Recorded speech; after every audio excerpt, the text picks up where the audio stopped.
Bonjour à tous, nous allons parler d'un sujet extrêmement important aujourd'hui. Comment là, au cœur de l'été, en douce, ils sont en train de liquider le cheptel français, l'agriculture française, avec des résurgences soudaines de maladies étranges, même leur apparition en France, et puis des consignes qui viennent systématiquement de l'Union européenne, vaccination massive, et vous allez voir les liens avec Bill Gates, vous allez voir pourquoi ils le font, quels sont leurs objectifs chiffrés de réduction du cheptel français, annoncés depuis longtemps, avec des abattages systématiques et massifs et une détresse économique, morale, psychologique terrible des éleveurs. C'est un sujet extrêmement important parce que c'est notre indépendance alimentaire, agricole, notre indépendance nationale. Et c'est un modèle en face qu'on veut nous imposer qui est épouvantable pour l'aménagement du territoire, pour l'avenir de l'agriculture française, notre alimentation, notre santé. Nous allons voir toutes les bizarreries de ce qui est en train de se produire. Ça va être très documenté et nous allons voir ce qu'il faut faire. Et vous allez voir qu'évidemment, là aussi, il faut quitter l'Union européenne. Mais nous allons en parler précisément. Il y a un début de révolte paysanne face à cela. Quand une étape du Tour de France, le 25 juillet, a dû être raccourcie de 34 km parce qu'il y avait des révoltes paysannes, c'est un signe. C'est un signe peu fréquent. La révolte paysanne à la rentrée peut être immense et rejoindre cette rentrée bouillante qui s'annonce. Et les paysans savent que ils peuvent en être absolument certains que les patriotes sont à leur côté et seront physiquement avec eux dans cette affaire. Agriculture française, l'été meurtrier, l'Union européenne attaque dans des bizarreries, une révolte émerge. D'abord, la fameuse DNC, dermatose nodulaire contagieuse, une maladie qui est soudainement apparue en France, en Savoie, Haute-Savoie, pour le moment, fin juin, le 29 juin très exactement. Et selon les derniers chiffres publiés sur le site du ministère de l'Agriculture le 25 juillet, il y avait 39 foyers de dermatose nodulaire contagieuse DNC en France. Pour le moment, Savoie, Haute-Savoie, selon le site spécialisé La France Agricole le 25 juillet, la DNC s'étend vers l'Est. C'est donc apparu en Savoie pour la première fois en France soudainement le 29 juin. C'était apparu 8 jours avant en Italie, en Sardaigne, le 21 juin. Ils ont commencé là-bas, je vais en parler dans un instant, très tôt la vaccination de masse. Et pourtant, je lis les dernières informations. La Sardaigne aujourd'hui, donc plus d'un mois après l'apparition, est dans une phase critique alors que l'injection des bêtes a été annoncée et commencée très tôt. Il faudrait peut-être se poser des questions. Hein. Alors, en France, les chantiers de vaccination, comme ils disent, ont commencé massivement courant juillet. Ils visent 310 000 bovins, chiffre officiel du ministère de l'Agriculture. 140 000 l'ont déjà été. Ça, c'est sur le site du ministère de l'Agriculture. Essentiellement dans les départements, donc Savoie, Haute-Savoie, mais aussi l'Ain et l'Isère. Et elle est, je cite le site du ministère de l'Agriculture, hein, obligatoire, cette vaccination, est intégralement prise en charge par l'État. Avec comme partenaire, retenez bien ce nom, GalvMed, G-A-L-V, Med, ça vous fait penser peut-être à Gavi, bah oui, parce que c'est la déclinaison pour les bêtes. Alliance mondiale pour les vaccins pour le bétail. C'est alors GalvMed, comme Gavi, c'est très lié à la fondation Bill et Melinda Gates. Cette chose, rien qu'en, par exemple, en 2012, ça a commencé il y a longtemps, puis c'est régulier, avait reçu à l'époque un don de 51 millions de dollars de la fondation Gates.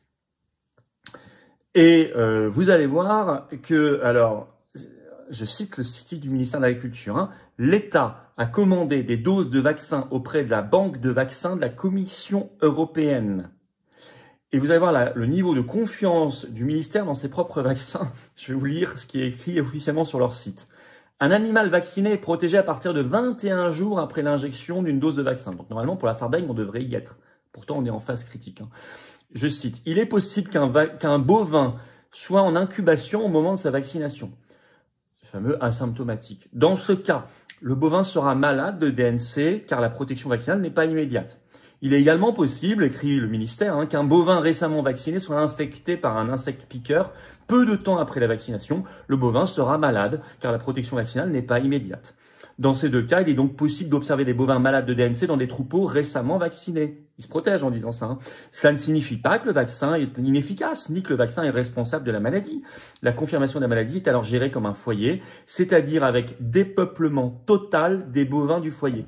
Que c'est joliment dit. Dépeuplement total, ça veut dire abattage systématique, et y compris de toutes les bêtes, donc l'immense majorité qui ne sont pas malades. Abattage intégral systématique du troupeau. Et ça vient d'une obligation de l'Union européenne, ce que les gens ne disent pas assez. Il y avait le 16 juillet sur le site, il est toujours, du ministère de l'Agriculture en France, un communiqué de presse qui l'explique, je cite, « La stratégie articulée autour de mesures impératives pour enrayer la propagation du virus et protéger le cheptel bovin français, 2 points, le dépeuplement par abattage total des foyers infectés pour éteindre les sources du virus en conformité avec les obligations européennes. » En conformité avec les obligations européennes. Donc l'Europe est déjà apparue 2 fois dans le sujet, hein, la banque de vaccins et l'obligation d'abattage systématique et total. Pour le moment, selon le site spécialisé Nos Alpes, 25 juillet, plus d'1 millier de bovins ont été abattus et plus de 200 tonnes de fromage sont bloquées. Alors vous imaginez, c'est terrible pour les éleveurs, il y a pas mal d'articles dans la presse locale qui en parlent. Par exemple, Ouest France, le 23 juillet, bon, j'ai pris quelques exemples. Hein. Les abattages ont débuté dès le 1er juillet en Savoie et Haute-Savoie. Cette solution radicale ne fait pas l'unanimité. Pour la Confédération paysanne, la ministre a choisi la solution la plus dramatique sur le plan humain, alors qu'à ce stade de la contagion, rien ne prouve l'efficacité de l'euthanasie totale des animaux. Le syndicat milite pour un abattage partiel et ciblé. Ah oui, ça devrait être la logique. D'abord l'isolement pour étudier et puis éventuellement l'abattage partiel et ciblé. La coordination rurale s'inquiète elle aussi des conséquences dramatiques de l'abattage généralisé. Donc Confédération paysanne, coordination rurale, il en manque un là, hein. C'est la FNSEA, ah, on l'entend pas. Hein. Je cite encore, à Entrelacs en Savoie, Pierre-Jean Duchesne, un éleveur de 28 ans, opposé à l'euthanasie de son troupeau, a reçu le soutien des riverains. Il y a une mobilisation, il y a une révolte hein, qui monte. De son côté, la coordination rurale avait saisi en référé le tribunal administratif pour tenter d'empêcher l'abattage. Demande rejetée par le tribunal, ils appliquent le droit européen supranational. Et ça, c'est dommage que les syndicats agricoles n'en parlent pas. C'est fondamental à comprendre. D'où le Frexit. Les 80 bovins du jeune éleveur ont été euthanasiés le 22 juillet au matin. Christian Converse, le secrétaire général national de la coordination rurale, confié aux médias présents sur place. C'est inhumain ce qui se passe. Les éleveurs pleurent tous à mesure que les bêtes tombent. Et vous savez qu'il y a beaucoup de suicides dans le monde paysan. Hein. Je pense que malheureusement tout ça peut aggraver la situation. Alors c'est pas la première fois, parce que des maladies bizarres qui ressurgissent comme ça ou qui apparaissent, il y en a de plus en plus.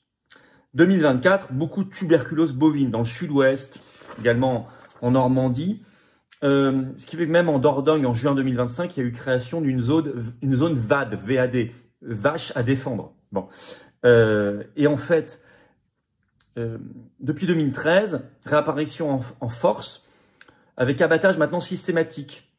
Pour la tuberculose bovine, vous avez 100 situations par an environ, alors qu'avant c'était plus isolé, où on isolait la bête, on ne faisait pas d'abattage systématique. Il y a des décisions maintenant clairement qui sont arrivées depuis 2013 et qui s'accentuent. À ce sujet, je vous invite à aller voir une vidéo sur la chaîne YouTube Les Patriotes. Profitez pour vous abonner aussi à cette chaîne, c'est une chaîne secondaire. Et il y a eu récemment un entretien entre notre référente nationale de l'agriculture, Anne-Marie Coustou, et des éleveurs sur ce sujet en particulier, passionnant. Alors Ouest France parlait aussi, par exemple Ouest France, le 25 juillet, de la résurgence en Bretagne de la FCO, fièvre catarrhale ovine. Vous avez peut-être entendu parler aussi, pour les ovins cette fois-ci. Le titre, hein, les élevages souffrent d'une recrudescence de cas de fièvre catarrhale ovine, ce qu'on appelle la maladie de la langue bleue aussi, qui touche ovins et bovins. Et là aussi, la solution, la réponse, c'est écrit dans l'article, vaccination massive au plan national et abattage systématique. On pourrait citer aussi la grippe aviaire, hein. Alors même si depuis mai, ça s'est un peu calmé en France, mais ça revient régulièrement, avec notamment en France, le premier pays au monde qui, depuis octobre dernier, met en place, pour un des 2 vaccins, de l'ARN messager. J'en avais parlé sur cette chaîne, injecté à des canards d'élevage. Et le grand, c'est comme pour les humains, le grand non-dit, c'est que, pourtant, il semblerait qu'il y ait des traitements efficaces.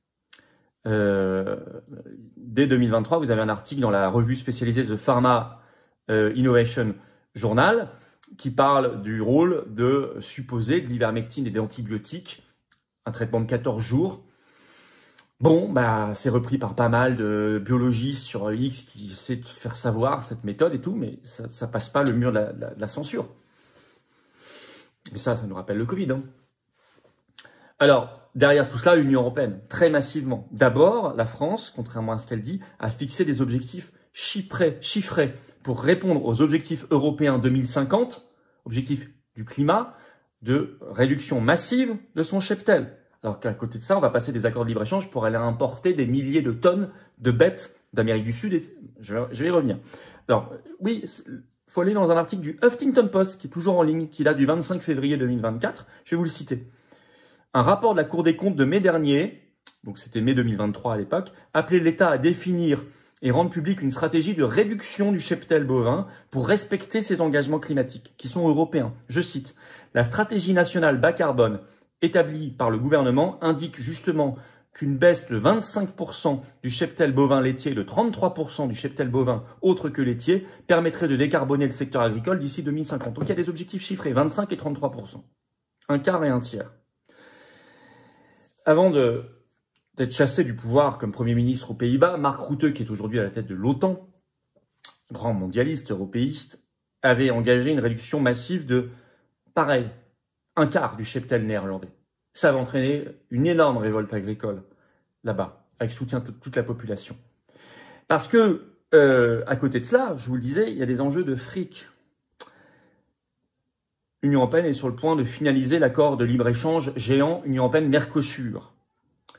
Encore tout récemment, Le Monde le rapportait dans un article le 24 juillet, donc les 22 et 23 juillet dernier, le Premier ministre espagnol qui est à fond pour cet accord, comme l'Allemagne, Pedro Sánchez, il était en Amérique du Sud, il a défendu mordicus une finalisation rapide de cet accord de libre-échange.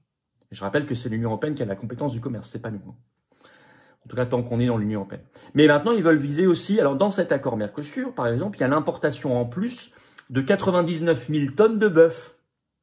Mais nous, on doit réduire le cheptel. Et pour cela, bizarrement, il y a des maladies qui commencent à apparaître de plus en plus, avec abattage systématique et injection de masse. Vous avez compris la logique? Il y a des histoires de fric et peut-être de corruption derrière tout ça. Prochain accord qui va arriver de libre-échange, c'est avec l'Inde. L'Allemagne pousse en ce sens. Et puis, vous avez la viande de synthèse à vendre. Et là, réapparaît, comme tout à l'heure, encore Bill Gates.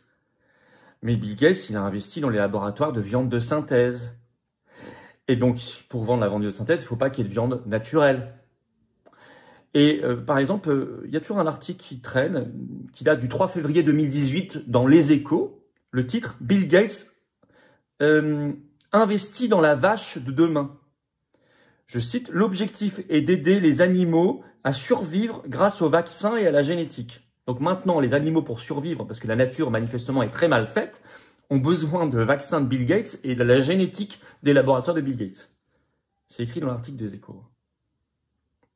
Donc vous avez compris l'immonde projet mondialiste et euro-mondialiste derrière tout ce qui est en train de se passer, qui produit des drames pour l'agriculture française, les éleveurs français, les paysans français. Il ne faut pas être dupe de tout cela. Il faut soutenir nos paysans. Dès qu'il y a une manif près de chez vous, alors beaucoup en ce moment en Savoie, Haute-Savoie, mais il y a d'autres maladies. Je vous ai parlé de la Bretagne, la Normandie, le Sud-Ouest. Il faut y aller, il faut les soutenir.